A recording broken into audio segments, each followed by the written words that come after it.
दोस्तों ये कहानी है एक ऐसे लड़के की जो कि पढ़ाई में एवरेज था। दिन भर दोस्तों के साथ टाइम पास करना, मोबाइल चलाते रहना उसकी आदत थी।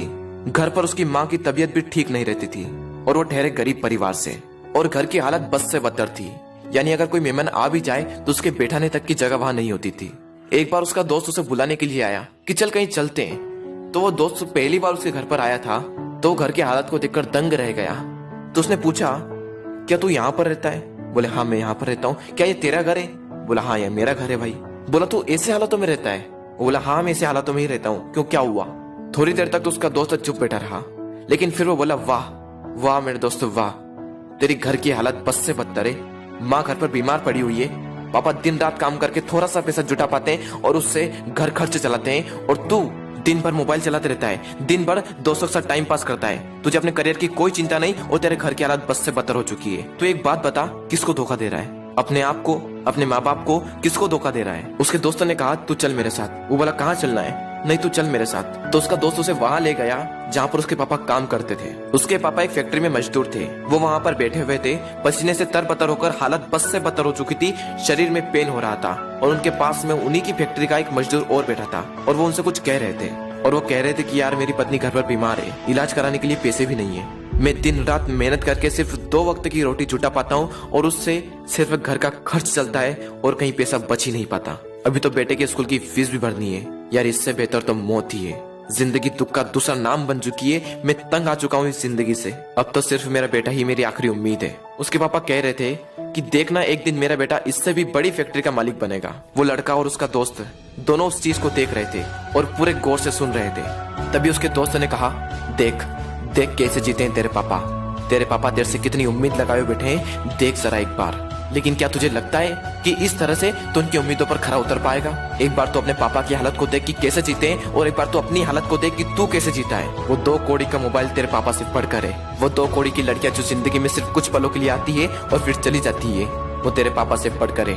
वाह मेरे दोस्त वाह, ये तो सिर्फ कुछ दिनों के लिए आएगी और फिर चली जाएगी। अरे बदल अपने हालातों को। यह सब देखकर और यह सब सुनकर उस लड़के के खून के आंसू टपक गए और उसने उसी वक्त निश्चय किया कि जिस फैक्ट्री में मेरे पापा काम करते हैं, आने वाले 5 साल के अंदर अंदर इससे भी बड़ी फैक्ट्री का मैं मालिक बनकर दिखाऊंगा। और उसके अंदर से चीख उठी थी कि मुझे कंपनी का मालिक बनना है, एक बहुत बड़ी कंपनी का मालिक बनना है, नौकर नहीं बनना है। और जैसे ही उसके अंदर से ये चीख निकली, वो दिन के लगातार 10-10 घंटे पढ़ने लगा। उसके दिमाग में सिर्फ एक ही लक्ष्य कि बहुत बड़ी कंपनी का मुझे मालिक बनना है। और उसके लिए मुझे क्या करना होगा? उसके लिए मुझे पढ़ना होगा और मैं पढ़ूंगा। कोई माई का लाल ऐसा नहीं है जो मुझे रोक सकता है पढ़ने से। और आखिरी के सिर्फ 1 महीने में पढ़कर पूरे स्टेट में टॉप कर दिखाया। सब लोग हैरान हो गए कि ये कैसे हो गया। सबकी आंखें फटी की फटी रह गई। सब लोग दंग रह गए कि हाउ इज दिस पॉसिबल। जब उसका इंटरव्यू हुआ और उससे पूछा गया कि ये सब कैसे हुआ, तब उसने कहा कि मुझे जिंदगी में कुछ नहीं चाहिए, मुझे तो सिर्फ अपने पापा के सपनों को पूरा करना है।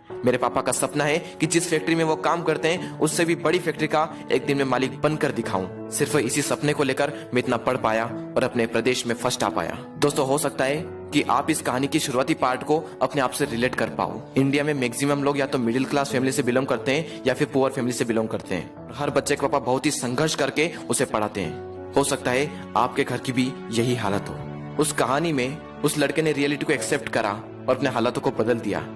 लेकिन क्या आप रियलिटी को एक्सेप्ट करते हो? क्या आप अपने सच को देख पाते हो, अपने हालातों को देख पाते हो, अपने आप को देख पाते हो कि आप क्या कर रहे हो और आपको क्या करना चाहिए? वो लड़का तो बहुत बड़ी कंपनी का मालिक भी बन गया, लेकिन क्या गारंटी है कि आप भी अपने पापा के सपनों को सच कर पाओ? क्या गारंटी है कि आप भी अपने हालातों को बदल पाओ? गारंटी है मेरे दोस्त, गारंटी है जब आपके अंदर से एक चीख उठकर आए, आपके अंदर से एक आवाज उठकर आए कि मुझे पढ़ना है और सिर्फ इसलिए पढ़ना है कि मैं अपने हालातों को बदल पाऊं। और जिस दिन आपके अंदर से ये आ गया ना कि मुझे पढ़ना है और सिर्फ इसलिए पढ़ना है कि अपने हालातों को बदलना है, अपने मम्मी पापा के सारे सपनों को सच करना है, जिस दिन आपके अंदर से ये आवाज आ गई, उस दिन से एक बात तो तय है कि आप अपने हालातों को बदल दोगे, अपने माँ बाप के सारे सपनों को सच कर दोगे। बस जरूरत है तो एक अंदर से आवाज की। दोस्तों बहाने बनाने से कुछ नहीं होगा। बहाने तो हर कोई बनाता है, हर वो इंसान बनाता है जो कायर होता है।